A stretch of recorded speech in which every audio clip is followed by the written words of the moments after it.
Got to come back again. Fair use YouTube. This is part 3. So this will be episode 196. Of the population, whatever is left of Oscarville is at the bottom of Sydney Lake Lanier. Do you think Lake Lanier is haunted? People have seen body figures. People have seen hands come towards them. I want to find out from you, but we're about to dive in. There was an all-white neighboring town in Forsyth County called Cumming, Georgia. The two towns were shared by the Chattahoochee River. On September the 5th, 1912, in Forsyth, Georgia, 22-year-old Ellen Grice, a white resident, said she was awakening to a black man in her bed and that he attempted to rape her. Days later, the Forsyth County Sheriff, William Reed, arrested 5 black men in connection with the case. Isaiah Prickle, John Bates, Tony Howell, Fake Chester, and Joe Rogers. Tony Howell was actually the one accused of the crime, but the other men claim he was with them at the time. All 5 men were put in jail in the Cumming town square. Word of this spread to the black community on September the 7th, 1912. A local pastor by the name of Grant Smith demanded the men be released. Soon after, Smith was beaten by an angry white mob. Wow. The mob wanted Smith to be hung or burnt alive. The governor of Georgia, Joseph Mackey Brown, sent the National Guard in to prevent riots and transferred the men to multiple jails for safety. And they ended up being in an Atlanta jail. 2 days later, on September the 9th, 1912, May Crow, 18-year-old white woman, was found on the banks of the Chattahoochee River, raped and murdered. 4 African Americans were arrested, but only speculation and no substantial evidence. The first arrest was 16-year-old boy Ernest Knox, who was arrested at his home. Knox was then coerced into a confession by a prominent Cumming resident who mock lynched him with a rope from a nearby well. Then 3 more arrests followed. Knox's cousin, 18-year-old Oscar Daniel, 22-year-old Trucy Jane Daniel, and 24-year-old Robert Edwards. Knox was snuck out the back door of the jail and transported to an Atlanta jail to await trial to avoid the lynch mob waiting for him. On September the 10th, a lynch mob, 2,000 people, formed. They stormed into the jail cell. They dragged Rob Edwards out. They brutally beat him and shot him multiple times, then hung his body on a telephone pole while people took turns shooting him. Not a single person was held accountable for the lynch. Now imagine that. Extraterrestrials, aliens, UFOs observing this behavior. Imagine that. And they would easily be able to see this, even though they can materialize possibly right there in the facilities or whatever. Imagine them seeing this on a public square and watching these people with the white supremacist system fully intact, with no evidence, attacking and killing people brutally. Think about what must be going through their minds. Let's just say we're looking at peaceful aliens, ETs, studying this planet. Just let's use those for examples. What do you think they're thinking? Because they sure don't look like humans. And it's obvious that the white humans are having an issue. The white supremacist humans are having an issue with the FBA humans, the black human, foundational black Americans. They're having a problem with these individuals. So if I'm a gray, a reptilian, or a mantis, even if I'm peaceful, these people are going to do this, would attempt to do the same thing to me. The only ones that would be safe would be the Nordics and the tall whites, because they look just like white people, only taller. Imagine. Despite thousands of witnesses, Edwards died without the chance of due process.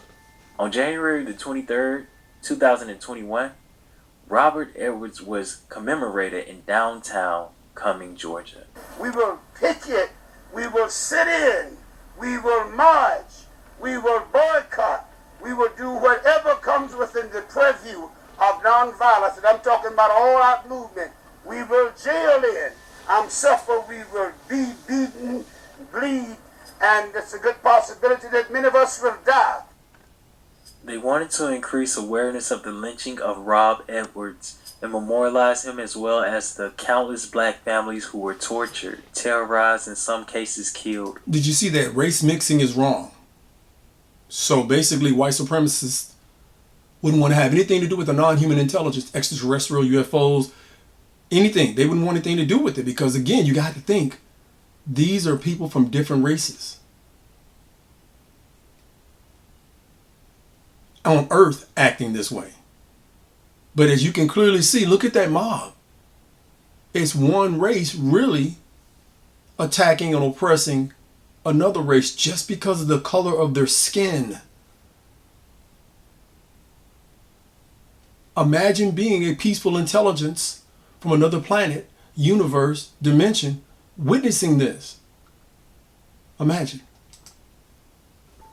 Following the lynching and the death of Edwards, the racial cleansing began.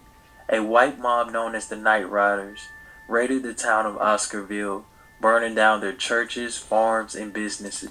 And I've personally seen the Night Riders in my home state in Kentucky, and I saw them as late as 2003 or 4. I remember seeing them. They were going through downtown Hopkinsville, but they left pretty quick. They didn't stay long because, again, we were at that point. We were well beyond that point of fooling around with that kind of racism. So 98% of its black residents would end up either leaving their homes or being murdered for a refusal to move. In October, Ernest Knox and Oscar Daniel were both found guilty of the rape and death of Mae Crow. The all-white jury took little over an hour to convict Knox and Daniel for Crow's killing. Trucy Daniel charges were dismissed after the prosecutors and judge visited her cell and cut a deal with her, telling her to testify against Daniel and Knox. Over 5,000 people gathered to watch the hanging of 16-year-old Ernest Knox and 18-year-old Oscar Daniel. Let me jump ahead a little bit because I do believe we covered that a little bit. We covered that.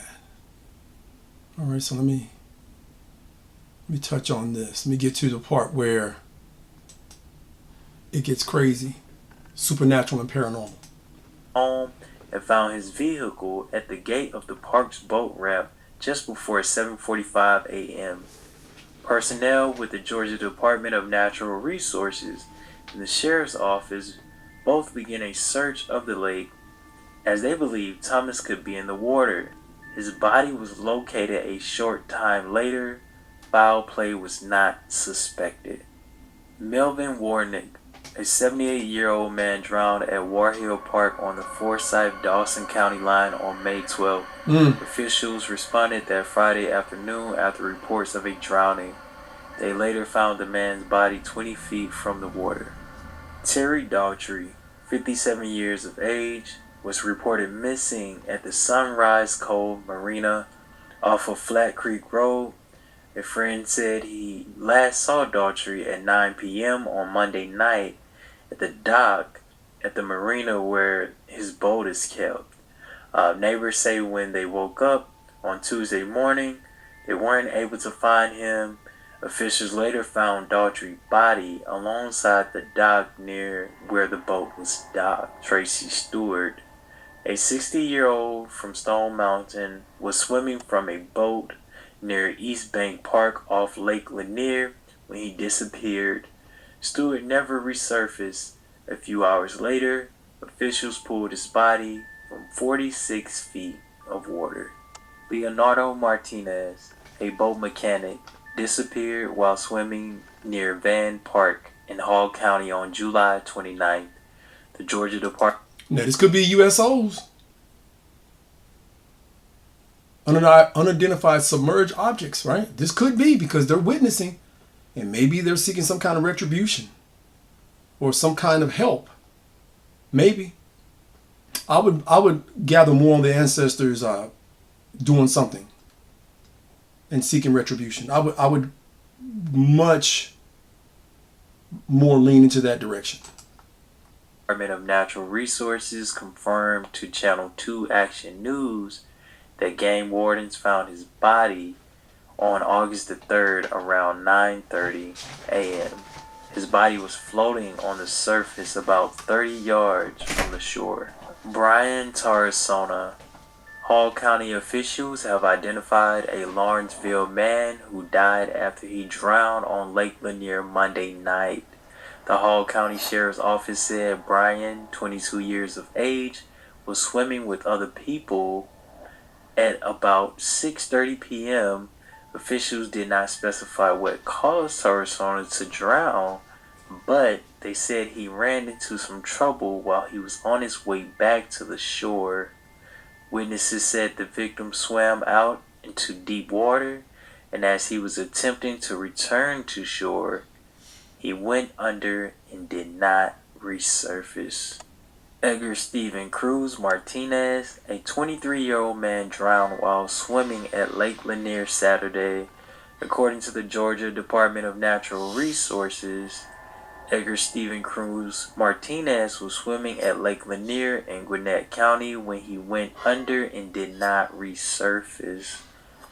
Georgia DNR game wardens, Gwinnett firefighters, and Forsyth County deputies responded to the call just after 3 p.m. on August 26. Soon after arriving, game wardens were able to locate the deceased victim in approximately 10 feet of water with boat-mounted sonars.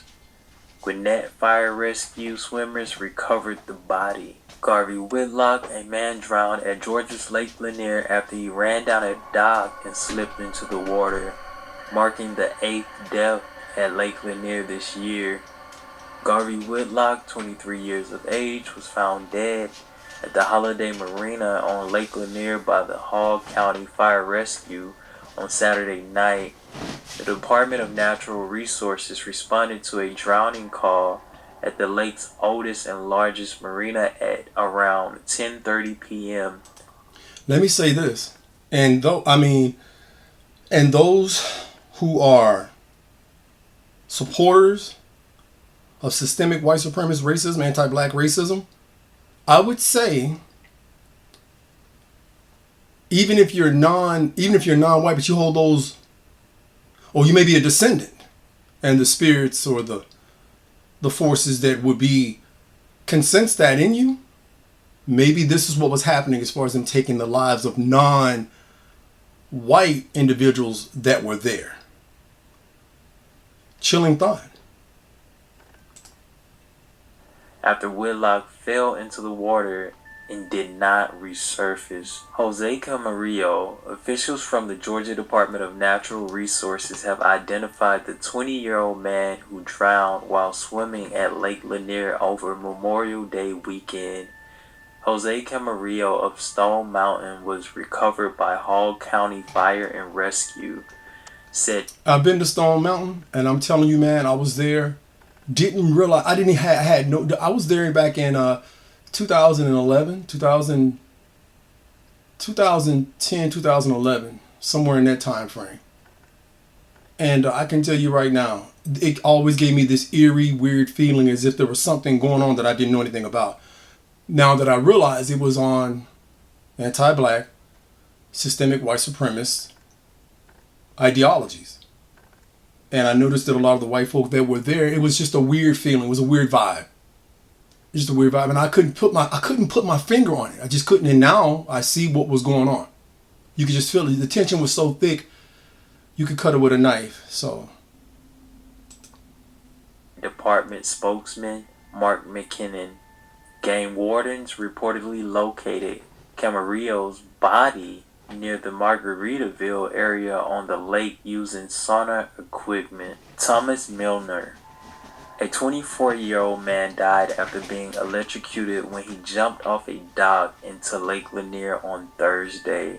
The Georgia Department of Natural Resources told news outlet that a neighbor was able to pull the man from the water. The man was taken to Northside Forsyth Hospital where he later died. So in conclusion, I know what you're thinking. Is it hunted? I will say that's something that we don't know. But what I can say is that blacks were present and they were forced out. But those spirits still remain. So next time you go to Lake Lanier, just ask yourself this question.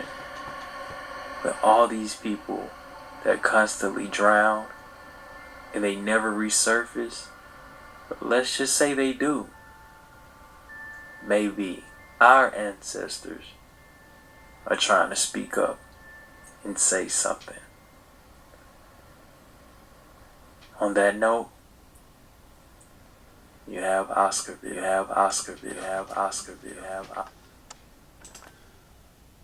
That's crazy. Look at that number. And again, they usurped the land based on a lot of lies. Again, aliens are watching this. And then the other dimension where the supernatural and the spirit realm is watching as well, right? So, again, they took it in what? 1950, flooded the town, and then built over it in 1956. Look at that, man. That's insane.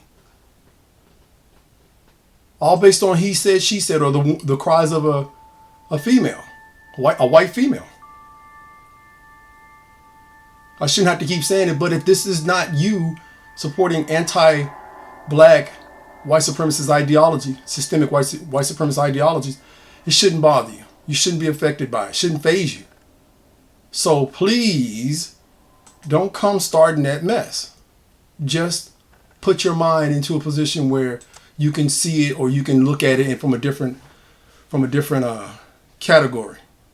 Now, the one thing that always gets low viewings and low ratings, this is from the History Channel, always gets low ratings, but every time I've talked about or spoke about or mentioned it, right, it's like somebody's ashamed of it. Maybe with the disclosure that's coming out now, maybe it's not as, it won't take a hit like it normally does as far as viewership.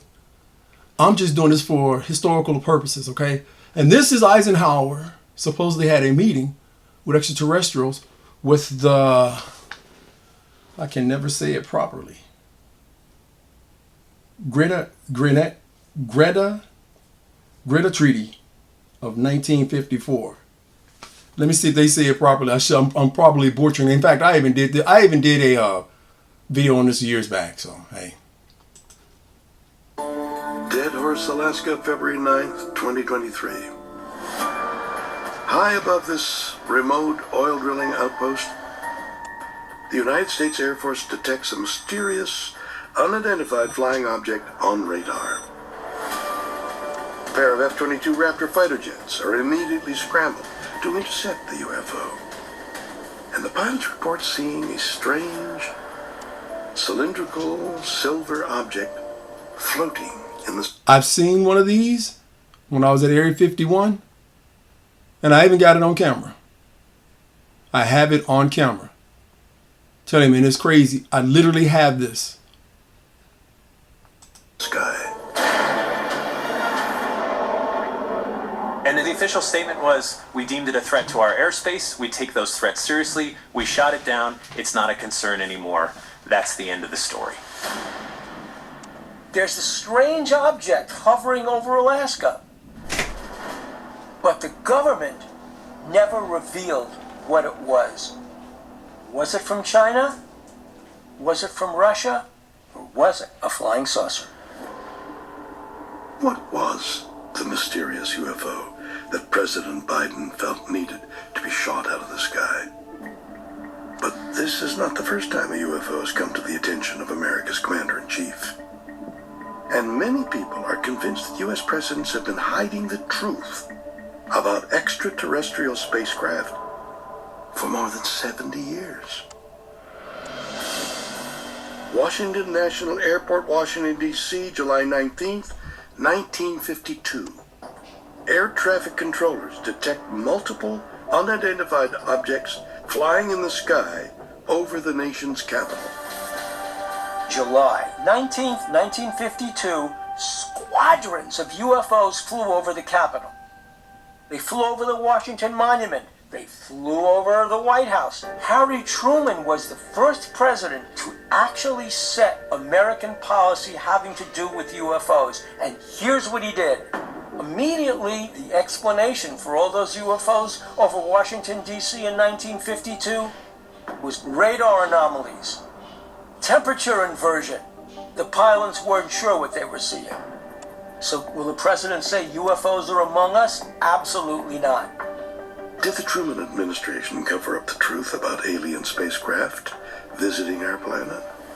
In the 1950s, many Americans believed that the government was withholding important information about UFOs. And in fact, there are those who claim that America's next president actually met with extraterrestrials. Palm Springs, California, February 20th, 1954. President Dwight D. Eisenhower is on a winter holiday when in the middle of the night, he simply disappears. When you're president of the United States, we should know where you are at all times. But this one evening, in February of 1954, Eisenhower just goes missing.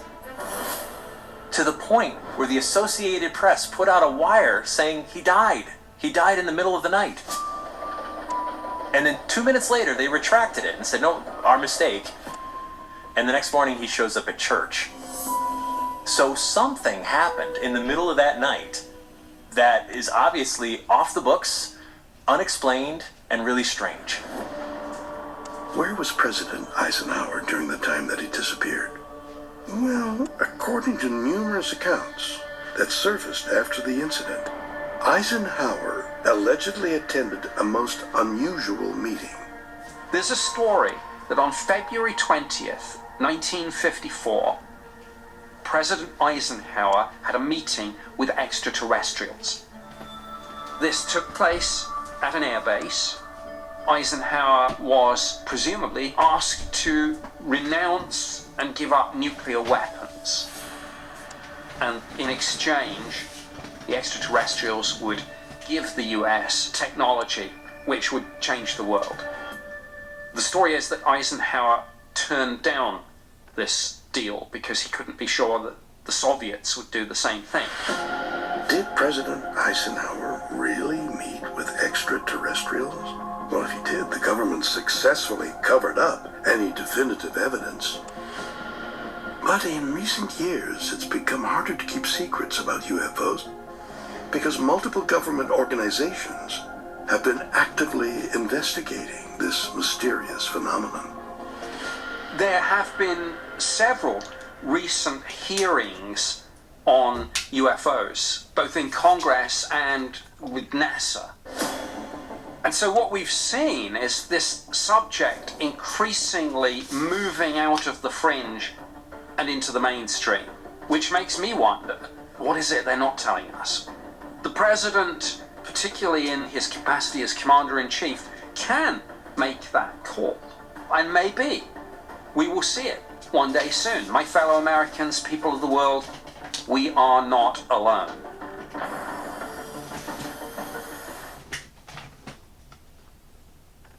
Find that strange, right? Because there's so many possibilities of what's going on. Now, if you notice, as black people, the more black people were pushing back against systemic white supremacy, anti-blackness in this country, you started seeing more and more UFOs. Again, you start seeing more. It just got to the point where it was crazy. Even to the point where our nation's capital was buzzed. Check this out and make this make sense. And they try to cover this up as well.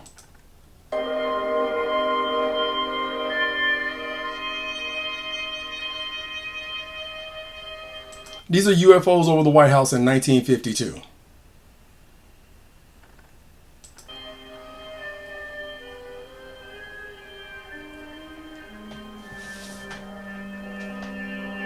Look at the president. Oh yes, we discussed it at every conference that we had in the military. There's always things like that going on. Flying saucers and we've had other things, you know, if I'm not mistaken.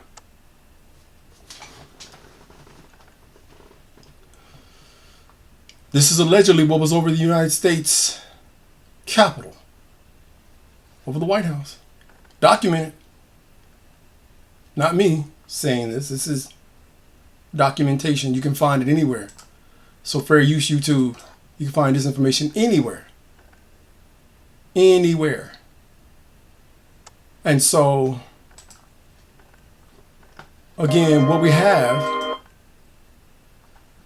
is the actual footage. So you're thinking of, again, think about what extraterrestrials are thinking when they're witnessing this and these activities. They're not human. They don't have the color, the complexion, the biology, the physiology, missed that word, butchered that word, physiology. They don't have anything that will resemble a white supremacist individual that hold these hatreds because of differences in skin color. And they're a whole different species, a whole different race. They say it clearly, they don't like race mixing.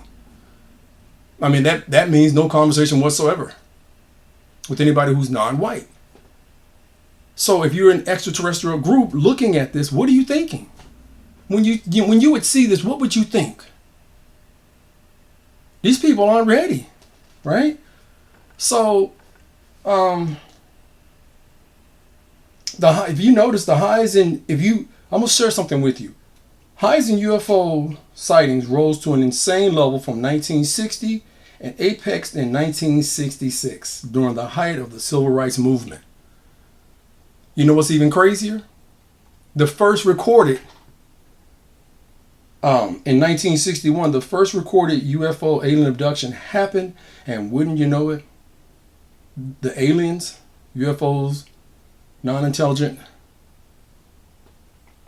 intelligence, took a interracial couple, Barney and Betty Hill. Imagine that. Think about that. They could have got any couple to make it whatever you would want to call it, but they seemed to get this couple during the civil rights peak. Freedom. Again, if these are peaceful aliens, but the ordeal didn't seem so peaceful, as I will share with you here in a moment. I mean, this timeline exceeded over 1,000 sightings reported to the U.S. Air Force.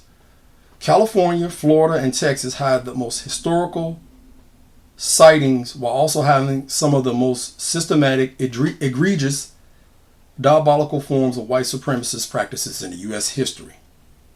But these three states have the highest UFO sightings, period, bar none. When you think about that for a second, that is insane. And the fact that these individuals would pick this couple, black and white, who seem to have these incredible differences and animosities, savage killings, they would choose this couple.